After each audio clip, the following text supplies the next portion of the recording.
E aí, povo, tudo bem com vocês? Eu espero que sim. Meu nome é Nelly e sejam muito bem-vindos ao Creep On. Esse é o segundo vídeo aqui do canal, então se vocês não viram o primeiro vídeo, corre lá, vai dar uma olhada, ficou um vídeo bem legal. E se você gostar do primeiro vídeo, então se inscreve aqui no canal, assiste esse vídeo também, tá? E aciona o sininho, curte, comenta, compartilha, faz todos esses negócios aí que todo mundo pede para fazer e que é importante sim para que a gente tenha aí, para que o YouTube entenda que o conteúdo é relevante e também indique ele para outras pessoas, né, gente? Porque afinal de contas, talvez a gente comece a gravar vídeos para se expressar de alguma forma, para ter um espaço legal para falar, mas também se a gente monetizar não é nada de mal. Então, se você puder dar essa força, vamos lá. Hoje, especificamente, eu vou fazer um vídeo sobre um caso criminal, tá? A gente vai conversar sobre o caso da Polly Klaas. E esse caso, já vou deixar claro aqui que vai envolver violência contra criança. Então, se você tem algum gatilho, não assiste esse vídeo, ok? Mas eu não vou dar nenhuma descrição tão gráfica nem nada assim, tá? E esse caso especificamente ele me deixa muito triste por dois motivos. O primeiro motivo é que foi um caso que aconteceu com uma menina de 12 anos. Então, toda vez que a gente vê uma criança tão jovem perdendo a vida e sofrendo alguma coisa desse tipo, é bem chocante. Mas outra peculiaridade que acontece nesse caso é que a Polly ela foi levada, ela foi sequestrada de dentro da própria casa dela. E isso choca um pouco a gente porque faz com que a gente perca essa sensação de segurança que a gente tem dentro da casa da gente, né? Então, assim, eu acho que um dos lugares que a gente deveria se sentir mais seguro e que a gente deveria ficar mais à vontade é a nossa casa e nem assim essa menina conseguiu ter essa segurança porque a casa foi invadida e ela foi levada de lá. Mas vamos direto ao caso, né? Porque senão a introdução fica muito grande e vamos direto ao caso. Polly Hannah Klaas nasceu em 3 de janeiro de 1981. Ela nasceu em Fairfax, acho que se pronuncia assim, não tenho certeza, na Califórnia, e ela era filha da Ivy e do Mark Klaas. Os pais dela já eram divorciados quando tudo aconteceu e a Polly morava com a mãe dela, a Ivy, e a irmã dela mais nova. Nessa época, elas não moravam mais na cidade natal dela e elas moravam numa cidade chamada Petalúmia, também na Califórnia, tá? Era uma cidade de cerca de 40 mil habitantes, então é uma cidade relativamente pequena. E uma curiosidade sobre a cidade, sobre Petaluma, que depois, né, durante o caso, vai se tornar relevante, é que a Winona Ryder, ela cresceu lá em Petaluma. No dia 1º de outubro de 1993, era uma sexta-feira e a Polly resolve chamar duas amigas dela duas amigas que estudavam com ela, né, porque ela fazia a 7ª série na Petaluma High School, e ela convida as meninas para irem para lá para elas fazerem uma festa do pijama, né? Aquela coisa bem mesmo assim americana, tradicional, que é fazer aquela festa do pijama, ficar comendo bobeira, conversando, vendo filme, brincando, jogando alguns jogos e tal. Super normal, as meninas foram para lá, mais ou menos por volta das 8h30 da noite, elas já estavam lá na casa da Polly e até aí tudo ok. A mãe da Polly, a Ivy, ela trabalhava como gerente de uma loja. E naquele dia ela estava com um pouco de dor de cabeça, então por volta mais ou menos das 9h30, as meninas já estavam lá no quarto da Polly, brincando, conversando e tal. Ela vai até o quarto da filha e pede para as meninas falarem um pouco mais baixo, diminuírem um pouco o tom, porque ela tá com dor de cabeça, ela queria descansar, dormir, porque no outro dia ela teria que trabalhar. É claro que isso não acontece, né, gente? Um pouco depois que ela foi lá, as meninas até diminuíram um pouquinho o tom, mas aí depois elas já começaram a falar alto de novo. E a Ivy, percebendo que ela não ia conseguir controlar as meninas, o que era normal para o comportamento delas naquela idade, ela resolve tomar um remédio para dormir. Então, ela toma um comprimido para fazer com que ela dormisse e não ouvisse os barulhos e melhorasse a dor de cabeça. Ok, ela deita, toma o remédio e apaga. Mais ou menos por volta das 10h30 da noite, as meninas estão lá no quarto da Polly e, de repente, um cara estranho que elas nunca viram na vida entra dentro do quarto. No início, elas ficam tipo, tá, é uma brincadeira, é alguém que ela conhece e tal, mas o cara tava com uma faca e começa a dar ordens para as meninas, e aí elas percebem que não, que aquilo não era uma brincadeira e que aquele cara não tinha boas intenções. Nesse momento, ele começa a fazer várias perguntas para elas, tipo, de quem é a casa, quem que mora lá, quem que tá na casa, né, os pais da Polly e tal. E aí as meninas respondem tudo e ele fala assim, ó, não fica nervosa, não grita, não faz barulho, porque a única coisa que eu quero é dinheiro. E nesse momento, ele amarra as meninas e amordaça elas e coloca as fronhas dos travesseiros na cabeça delas. E isso das duas amigas, ele pega a Polly e sai. Ele sai e diz para elas, ó, contem até 1000 que quando vocês terminarem, a Polly vai estar aqui de volta. Eu só vou levar ela para me mostrar onde está o dinheiro. Só que as meninas, elas percebem depois de um tempo que não, que ele realmente levou a Polly. Então elas conseguem sair do quarto, ir até o quarto da mãe da Polly, acordar ela e contam o que aconteceu. A Ivan, a mãe da Polly, ela já chama a polícia imediatamente, fala o que aconteceu, que a casa dela foi invadida e que a filha mais velha dela foi levada. A polícia chega até o local bem rápido e aí eles começam a analisar ali o quarto da Polly, que foi onde aconteceu o sequestro, né? Eles entram lá e lá eles percebem que eles não têm muita coisa com o que trabalhar. Tem ali no chão uns fios de Nintendo que haviam sido cortados, as fronhas que o sequestrador usou para colocar na cabeça das meninas e também um tecido, como se o cara tivesse cortado assim umas cordinhas de um tecido que parecia uma espécie de seda. O policial responsável, o investigador, manda coletar tudo, inclusive o tapete. Ele é até questionado por que iam levar o tapete, mas ele fala, a gente não tem muito com o que trabalhar, então vamos levar tudo. A polícia local percebe que eles não têm muita experiência com aquele tipo de crime, porque não era muito comum ali na cidade, e que eles também não têm tantos recursos. E que era muito importante que já fosse coletado tudo que era possível e que as buscas já se iniciassem ali nas primeiras horas, porque parecia muito ser um sequestro por uma pessoa estranha. E as primeiras 24 horas após esse tipo de crime, elas são completamente decisivas para a resolução do caso. Então, eles acionam o FBI, que chegam por volta da meia-noite lá na cidade de Petalúmia e também já começam a investigação. A primeira coisa que eles fazem é levar um especialista, uma artista forense, que conversa com as meninas e faz o primeiro retrato falado do sequestrador. A polícia também já havia coletado, né, aquelas coisas que eles encontraram, mas o FBI tinha um setor especializado em coleta de evidências, que tinham alguns aparelhos que eram mais modernos e tal, e que conseguiam pegar digitais e fibras e esse tipo de coisa em locais que manualmente não daria para fazer. E foi isso que o FBI fez. Acionou também esse setor que foi até o local e já fez ali uma coleta com várias coisas. Dentre as provas que o FBI conseguiu coletar, estava a palma de uma mão, como se fosse uma digital palmar.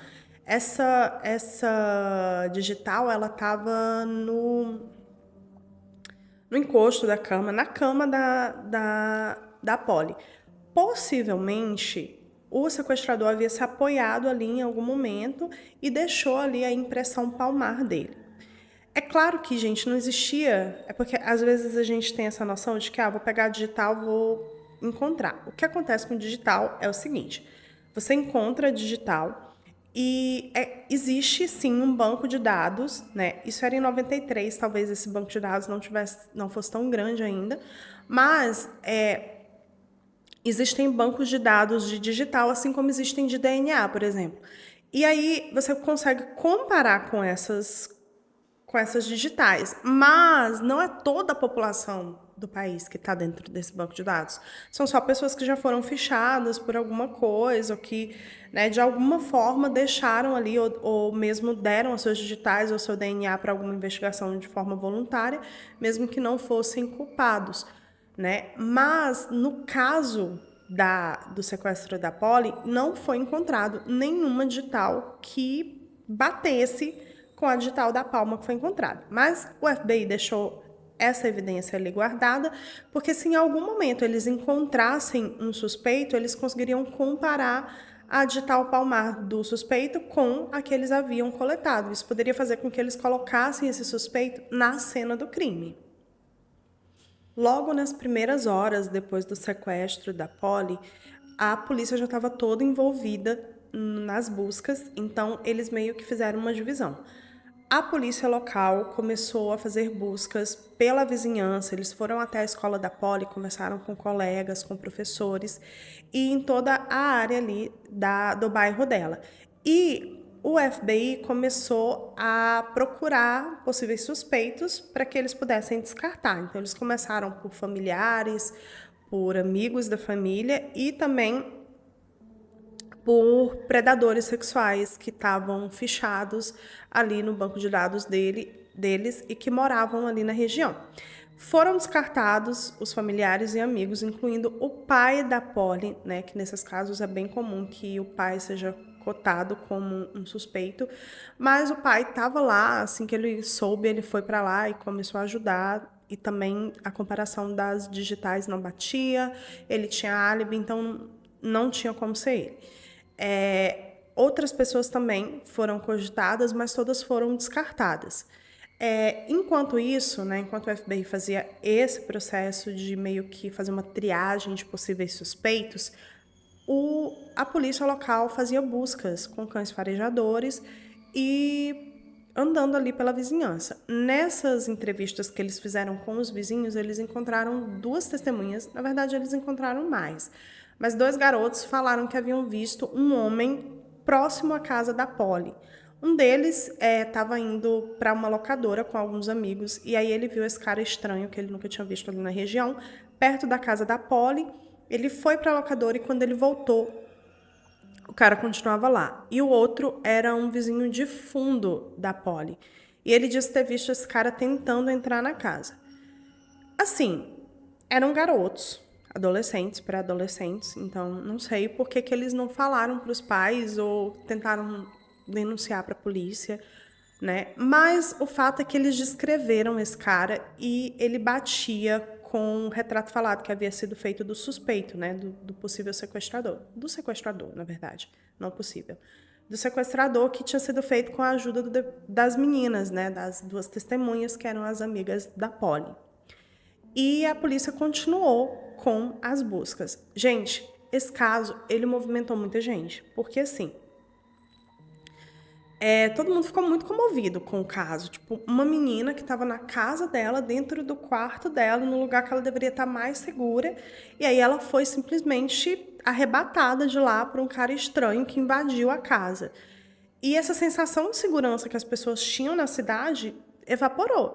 E aí todo mundo começou a ajudar nas buscas. Então, tinham cães farejadores, tinham milhares de voluntários ajudando nas buscas. E foi criado ali pela própria população um centro com linhas telefônicas 24 horas que recebiam denúncias ou alguma pista, ia meio que fazendo uma triagem e passando para os policiais. Nesse período da investigação, que durou ali cerca de 1 mês e meio, mais ou menos, a polícia ela recebeu cerca de 60 mil pistas. Dessas 60 mil, a polícia averiguou, né, quais que deveriam ser verificadas assim mais a fundo, e cerca de 12 mil pistas que foram dadas por telefonemas e tudo mais foram averiguadas, tá? As pessoas ficavam na rua distribuindo cartazes e foi feito realmente assim uma operação de guerra na busca pela Polly. Estava em todos os jornais, as pessoas só falavam nisso. Inclusive, eu falei para vocês que a Winona Ryder, ela cresceu em Petalúmia e ela conseguiu abrir um fundo e arrecadar cerca de US$ 200 mil e deu como recompensa para alguém que desse alguma pista relevante a respeito da Polly, né? Então, até uma atriz de renome se envolveu para dar mais visibilidade ao caso. Ok, as buscas continuavam, as pessoas continuavam ali ajudando da melhor forma possível, e é nesse momento que o pai da Polly, ele recebe um telefonema. É um telefonema de uma voz de uma menina que parecia ser a Polly, segundo ele, né? E diz que estava em um quarto de hotel que ela não sabia exatamente onde era e o sequestrador tinha saído por um tempo e ela aproveitou para ligar para o pai dela. A ligação caiu, a polícia não conseguiu rastrear essa ligação, mas o que os policiais fizeram? Eles meio que montaram ali um equipamento de rastreio e ficaram lá monitorando, esperando outra ligação, porque se a Polly ligou uma vez, pode ser que ela ligasse de novo. E aconteceu, houve realmente outra ligação.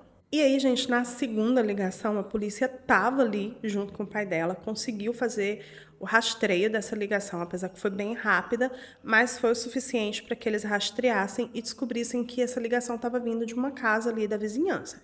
Eles rapidamente foram até o local, invadiram a casa e não tinha nada, aparentemente. Era uma família normal, um pai, uma mãe e tal. E aí a polícia ficou meio, a gente recebeu uma ligação, assim, assim, assim. E aí uma das meninas, uma das filhas da família disse que foi ela que havia feito a ligação, que ela tinha sido... Olha só, gente. Adolescente tem hora que não tem como... Não, a gente tenta, às vezes, ajudar, sabe? E defender, mas tem hora que não dá. A menina tinha sido desafiada por alguns amigos dela da escola a fazer essa ligação. E aí ela foi lá e fez 2 vezes. E aí, o que acontece nesses casos? A polícia, ela deixa de investigar outras pistas que poderiam realmente ser relevantes e pegam recursos para ir atrás daquilo, e é uma brincadeira de muito mau gosto. Então, não seja essa pessoa, tá, adolescente? Se tem alguém que é mais novo, tá me ouvindo, tá me assistindo, não seja essa pessoa. Se os seus amigos te desafiarem esse tipo de coisa, eles são um bando de idiotas, então é só você mandar ele, tomar no e pronto, ok? E as buscas continuaram, né? A polícia continuou ali. E, enquanto isso estava acontecendo, né, porque é simultaneamente, um especialista forense do FBI, chamado Chris Allen, estava avaliando tudo que tinha sido coletado por aquele departamento lá do FBI, que usou aparelhos e tal para coleta de provas, né, no quarto da Polly. E aí, nesse momento, ele vai analisar aquele tapete que aquele primeiro investigador pega lá no início no quarto da Polly e leva como prova. E ele descobre um fio de cabelo que possivelmente havia sido arrancado à força. Isso porque tinha raiz no cabelo e também alguns resquícios de pele, né, que é bem característico de quando é arrancado à força. E eles fazem uma busca, mas também não encontram um DNA que bata com esse cabelo. Mas fica lá guardado, né? Do mesmo jeito da impressão palmar poderia servir para confirmar, né, um suspeito.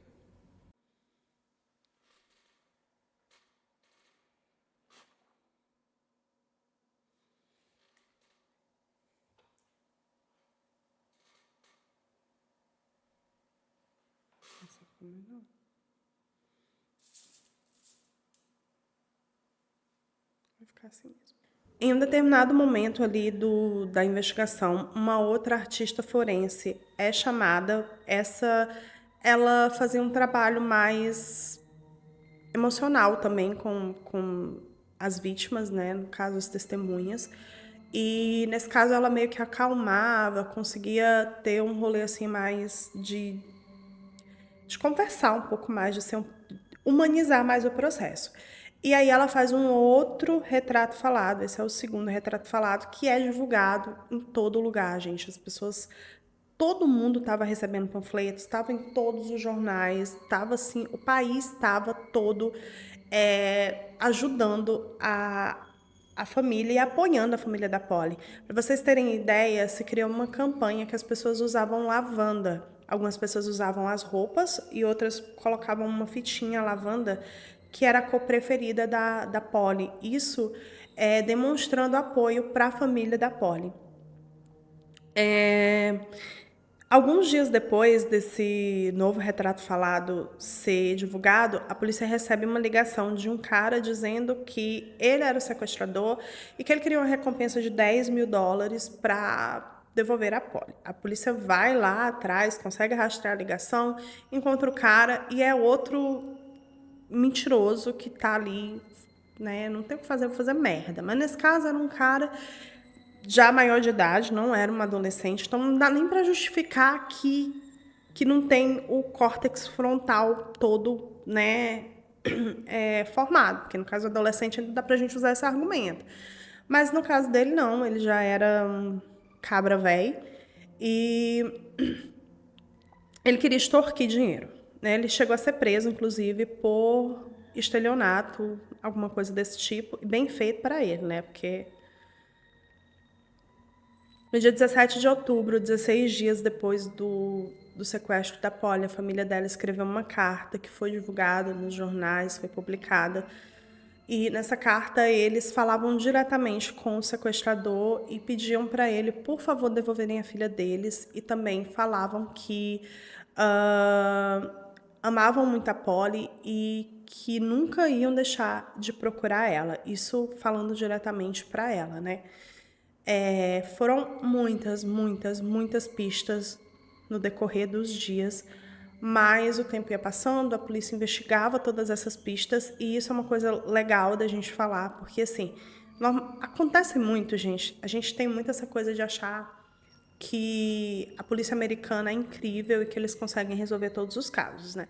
E aí, quando a gente começa a pesquisar, estudar, se interessar por crimes reais, principalmente gringos, assim, a gente começa a ver que isso foi um conceito que Hollywood colocou na cabeça da gente e que a gente realmente acha que isso é verdade, né? E às vezes eles são um bando de tapados, né?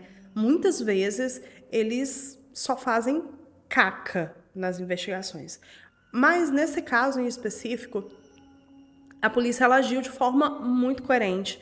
Eles fizeram todo o possível. Então, assim, todas as denúncias que iam chegando e eles iam demandando tempo, recursos, pessoas para analisarem. Então, tipo, foi feita assim uma operação de guerra mesmo. Até porque o caso tomou uma proporção muito grande na mídia. Então, a polícia fez tudo que estava ao alcance deles para poder tentar resolver da melhor forma possível. Então, iam chegando as denúncias e eles iam ali analisando, vendo o que poderia realmente fazer sentido, e eles iam lá e demandavam pessoas para irem realmente atrás. Mas, na maioria das vezes, não dava em nada. No dia 28 de novembro, quase 2 meses depois do sequestro da Polly, chega para a polícia a primeira pista realmente consistente. Uma mulher chamada Dana Jack, ela morava em uma casa bem afastada ali. Eu não sei se... Porque assim, não fica bem claro, mas parece... Nos Estados Unidos é diferente daqui do Brasil, né? Que aqui no Brasil a gente tem município, cidade, distrito, né? Então, o município ele pode ter uma cidade aqui e vários distritos. Lá a gente tem cidades, condados e a jurisdição da polícia é diferente também, né? Mas enfim, pelo que eu entendi, não ficava exatamente na cidade da Polly, onde a Dana morava. Mas era uma estrada meio afastada, assim, e ficava próximo, ali na região. E no fim dessa estrada tinha a casa dela, mas tinha toda a propriedade particular, a estrada também era uma estrada particular. Então, tipo assim, era uma propriedade grande com uma estrada particular e no final tinha a casa onde ela morava, né? E ela tava, de vez em quando ela resolvia fazer algumas inspeções pela propriedade, né, para ver se alguém tinha invadido, feito alguma coisa. E em uma dessas inspeções ela encontrou algumas coisas que ela achou estranha e ela resolveu chamar a polícia. Ela encontrou em uma parte menos arborizada ali, próxima à estrada, alguns objetos bem estranhos. Tinha uma espécie de tecido que parecia uma seda que havia sido transformado em um capuz. Tinha também pedaços de fita, sabe? Aquelas fitas que a gente usa mesmo para embalar presente. E uma meia calça vermelha dado um nó e um moletom que era um moletom que não parecia ser de criança, de tamanho adulto mesmo. Ela chama a polícia e outra coisa que, pelo que eu entendi, funciona da seguinte forma. Existem os policiais, né, que seria como se fosse a nossa polícia militar, que vão verificar essas ocorrências e tal, e existem os investigadores, que seriam como se fosse a nossa polícia civil. Eu não sei se vocês sabem, mas aqui no Brasil a polícia militar, ela tem um papel diferente da polícia civil. A polícia militar, ela vai verificar ocorrências, assalto à mão armada, esse tipo de coisa. Agora, as investigações, né, a parte de investigar os crimes é competência da Polícia Civil. Nesse caso, quando a Dana liga para a polícia, vai um delegado, né, um xerife, como eles costumam chamar lá, que não é um investigador. E ele chega lá, olha aquilo, e aí ela conta para ele que algum tempo antes, né, cerca ali de 1 mês e meio, 2 meses antes, a propriedade havia sido invadida. Então, ela conta para ele que a babá dela estava indo embora, ela tinha saído, tinha chamado uma babá e a babá estava indo embora, quando ela encontra um carro atolado, parado na estrada, que era uma estrada particular, que só dava acesso à casa da Dana. E eu não sei se vocês sabem, mas nos Estados Unidos eles levam isso muito a sério. Você não pode simplesmente entrar numa estrada que é particular. Os caras saem metendo bala às vezes, tá? Então, dependendo da região, eles não querem nem saber quem você é, o que você é, o que você deixa de ser. Eles já saem de lá armados metendo bala. Eles têm direito de fazer isso porque você está invadindo a propriedade deles. E é uma coisa bem séria lá.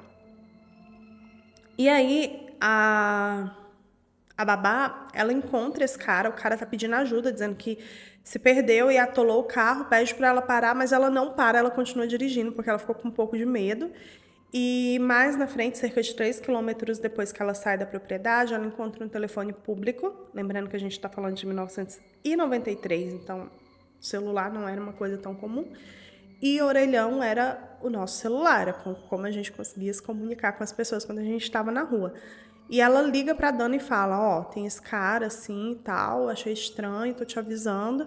A Dana então liga pra polícia e, né, vai verificar lá com um taco de beisebol, não sei o que ela achou que ela ia fazer, mas a polícia chega e chegam 2 delegados, né, como se fossem 2 policiais, tipo policial militar. E aí eles começam a conversar com o cara, eles percebem que tem bebida dentro do carro, tem cerveja, tem também uma mochila e um saco plástico. Mas, assim, o cara fala que é turista, que é de outro lugar, de outra cidade, que acabou entrando ali, se perdeu e o carro dele atolou, ele não consegue sair. Os policiais perguntam se ele tá bêbado, mas ele fala que bebeu. Inclusive, ele bebe uma cerveja na frente dos policiais que ficam, né, putos com ele. Só que, assim, a polícia verifica a carteira de motorista dele, a documentação, não tem nada, pelo menos não, no banco de dados que eles procuraram, que eles tinham acesso, não tinha nada sobre aquele cara especificamente. E aí eles acabam liberando o cara, ajudando ele a tirar o carro e ele vai embora. Ok, quando a Dana conta essa história para o policial, ele acha aquilo muito estranho. E aí ele vai verificar a data que isso aconteceu nos registros. E aí que ele percebe que aquilo aconteceu exatamente no dia em que a Polly foi sequestrada. Nesse momento, os policiais que foram atender, né, o policial, na verdade, que foi atender ali o chamado da Dana, ele entra em contato com os investigadores responsáveis pelo caso da Polly, conta tudo o que aconteceu, os investigadores vão até lá e eles percebem que aquilo era realmente uma cena de crime. Então, eles já começam a coletar todas as evidências e a partir da ocorrência que tinha acontecido no dia do sequestro, né, quando aqueles 2 policiais foram até lá para fazer essa verificação, né, quando a Dana chamou que o cara estava lá, eles chegam a um nome. O nome era Richard Alan Davis. O Richard, o Davis, né, o cara, ele era um criminoso conhecido, na verdade, ele havia sido preso várias vezes na vida dele. Ele veio de um lar disfuncional, os pais dele eram separados e ele sofria abuso de ambos os pais. A primeira prisão dele foi aos 12 anos de idade por roubo e depois ele foi preso novamente aos 14 por invasão de domicílios. O pai do Richard chegou a pedir para a polícia mandar ele para o exército para ver se assim ele conseguia ter mais disciplina e se ressocializar. E ele foi, sim, mandado para o exército. Ele serviu ao exército por um tempo, mas, gente, serviu de nada, viu? Ele só teve reclamação no exército, deu vários problemas, indisciplina, brigas, uso de morfina e várias outras coisas. Ele saiu do exército e, quando ele saiu, ele já começou a praticar outros crimes e chegou a ser preso.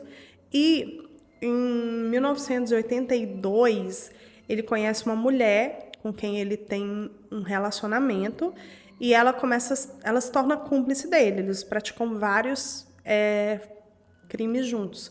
Em 93, ele havia sido preso junto com ela por sequestro. Ele estava cumprindo pena por sequestro.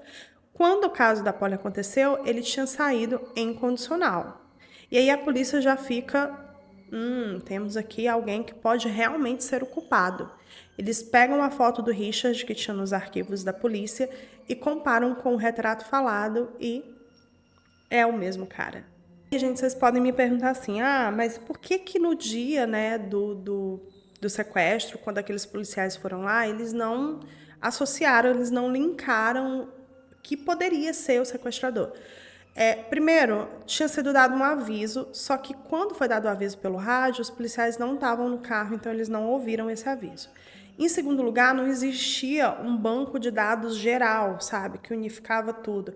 E como os crimes que o Richard tinha praticado não tinham sido naquela jurisdição, eles não conseguiram acessar ali, pelo menos no momento em que eles foram fazer o acesso para verificar o documento deles, que ele era um cara que estava infringindo, inclusive, a condicional, né?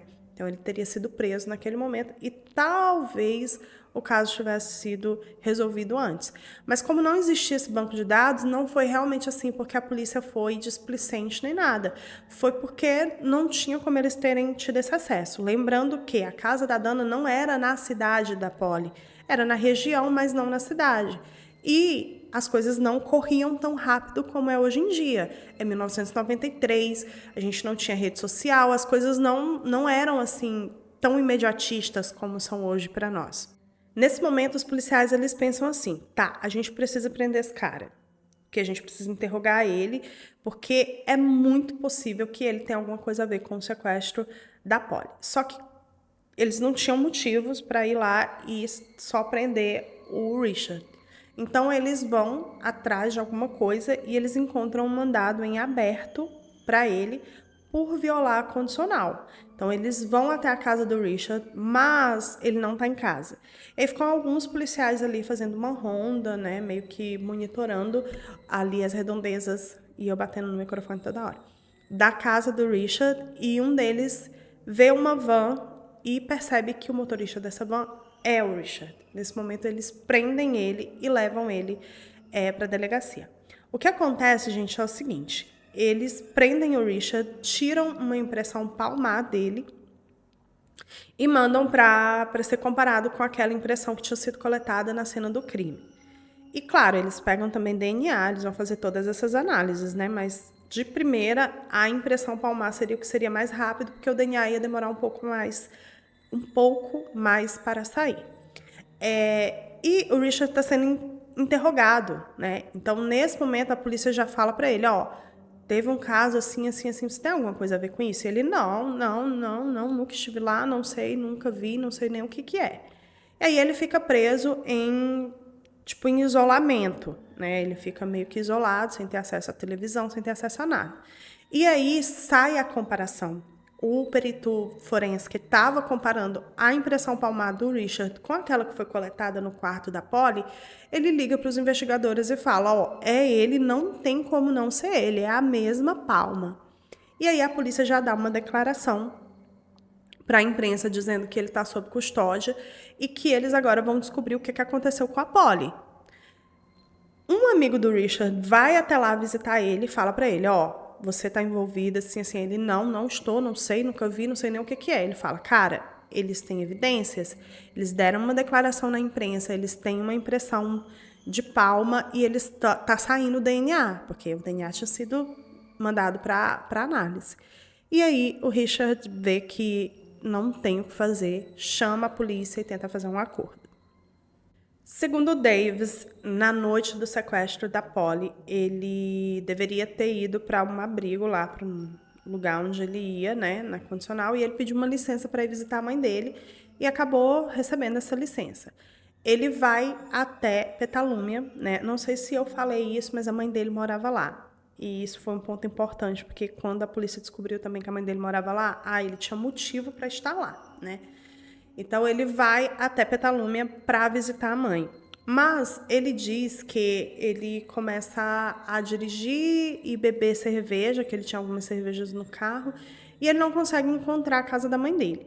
E aí ele fica dirigindo à toa, ele compra, né? Ele compra maconha e começa a fumar e compra mais cerveja, fica bebendo e fumando, e aí ele fica louco, segundo ele. Ele diz em todo momento ele quer deixar bem claro que ele tava meio, sabe, que ele não sabe direito e tal.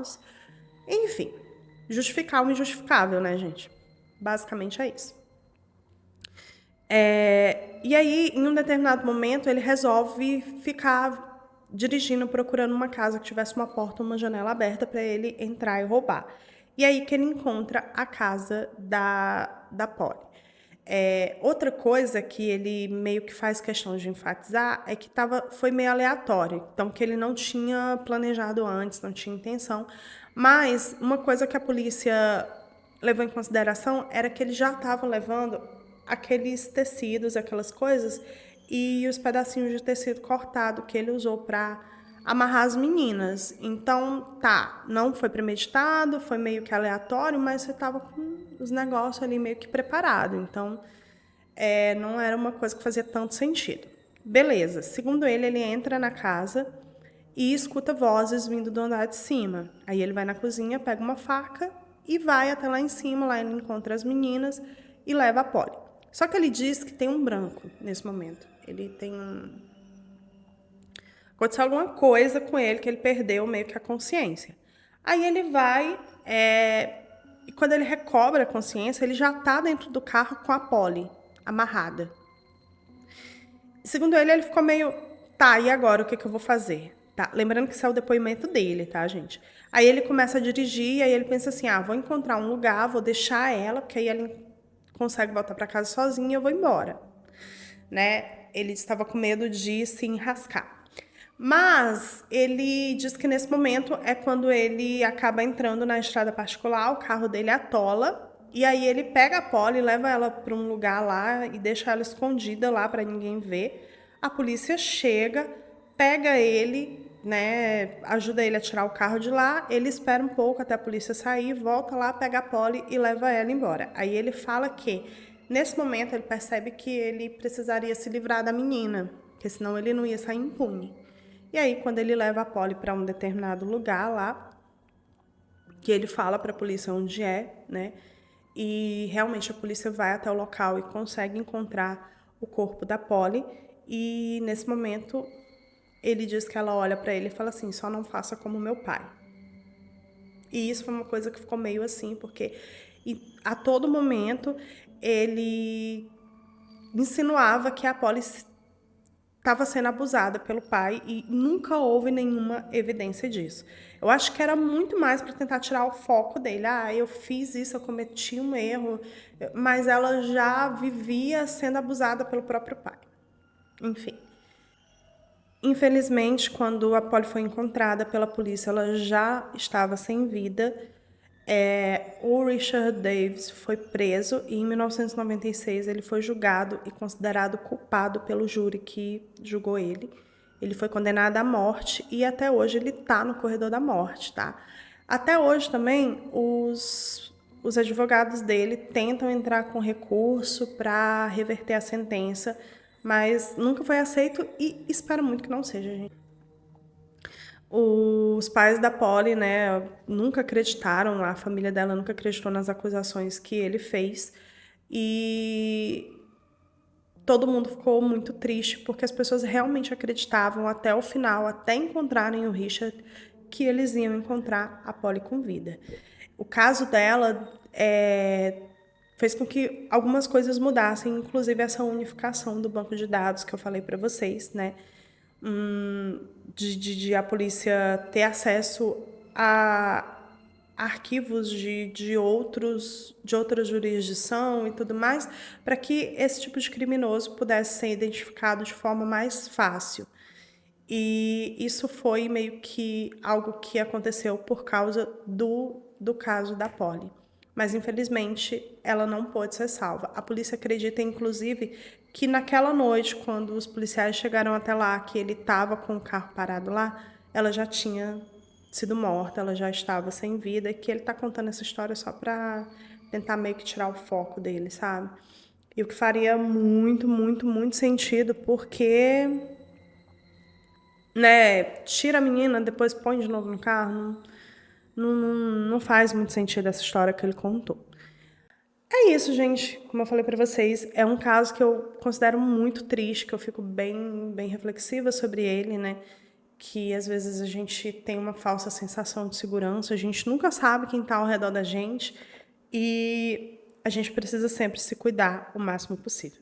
Eu espero muito que vocês tenham gostado do vídeo de hoje e eu vou tentar gravar um vídeo por semana, soltar sempre um vídeo por semana, tá? Ainda tô me adaptando principalmente à edição, porque eu tô captando o vídeo pelo meu celular, que é a única câmera que eu tenho disponível agora no momento, mas o áudio eu tô captando por outra mídia, né? Então, preciso me adaptar à edição e tudo mais. Então, por enquanto, vai ser um vídeo por semana. Vamos ver se eu vou conseguindo me adaptar e consigo soltar mais vídeos. Beijo pra vocês e até semana que vem com mais um vídeo aqui no Creep On.